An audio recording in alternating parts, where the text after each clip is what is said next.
Good morning. How are you today? Well, it's gorgeous on the trail. It's just a beautiful day.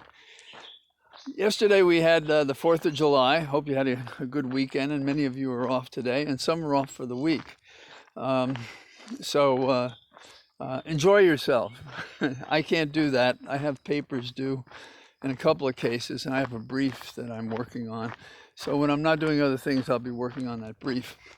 The developments politically, I think, are good from the historic standpoint. Looking at Biden a year after Trump on the 4th of July, as I said in the podcast, strikes me as such a refreshing improvement politically and otherwise. But now we're going to get into the harder times in which Biden is establishing his own administration, not just curing an old defective autocratic one. And so he's going to have to answer questions because the political season, the silly season, is approaching. A very difficult time for presidents in the sense that the midterm elections usually push back because now a president has done some of the things he said he would do, and people say, oh, I didn't know it meant that. And then we have the disinformation coming from the Republicans. So we have to look for the nuances that are going to come out politically that are going to be based a lot on lies, and we have to push back with the truth. In this category, the developments in New York and with the New York DA and the New York AG is significant, I think. The Post had a good story today, and I've been curious about this myself. If you take the time to read the 25-page indictment, it's an easy read, you'll see that they give clues about what they do have. And one of the most interesting things that they do have is there were the public filings that were made with tax authorities, but these guys actually kept a record in-house of what they were really doing as opposed to what they were saying they were doing.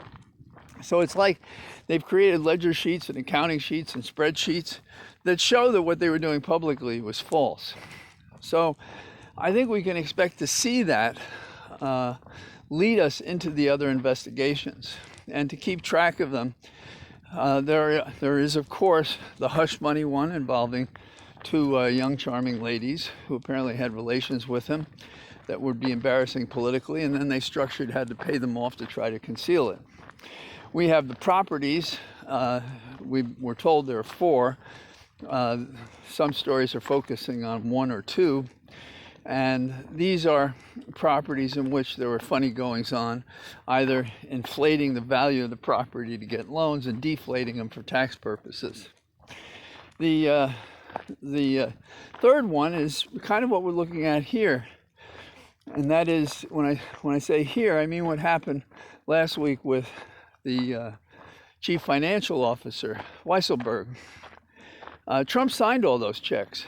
And when we wonder where some of the source material comes for this, of course there are the subpoenas, but how it might have been explained, and I think it is very possible that McConey is a much more important witness than people appreciate as the controller who is day to day dealing with these documents and keeping these records, and he may have been the one that kept these ledgers that are so troubling to Weisselberg. I think Weisselberg is in a trick bag, and one of his questions has to be personally, is my attorney concerned about my case, or is my attorney concerned about Trump's case? Now, there are often conflicts in cases that people deal with, and the question is, how is Weisselberg's attorney dealing with the fact that it might have been a smarter idea to work out a deal with the prosecutor than to put him and his family at risk? And he's obviously taken the latter course. And this bravado, it has a... the cost of finding out that you're right is that you may end up in jail and a man of shame, and you may not get out. It's true, white-collar cases, 2 and 3 years is often the sentence we hear. But sometimes we hear much worse. And in fact, in the case of the Helmsley case, Leona Helmsley, The jury gave her 12 years, if I remember. And the only reason she spent something like 2.5 was because on appeal, they threw out several of the convictions. So this is a pretty risky path. And Mike Cohen has pointed it out from his own experience. And we're talking about who does tax cases. Well, people forget Mike Cohen was also prosecuted for tax evasion. So it does happen, and it's happened recently, and it's happened in connection with the Trumps. So that's kind of my thinking for today. There may be more stuff tomorrow, and I look forward to seeing you then. And I wish I could spend more time today than this walk, but I think I'm going to have to hit a hot word processor for the rest of the day. All the best. Take care of yourselves. Bye-bye.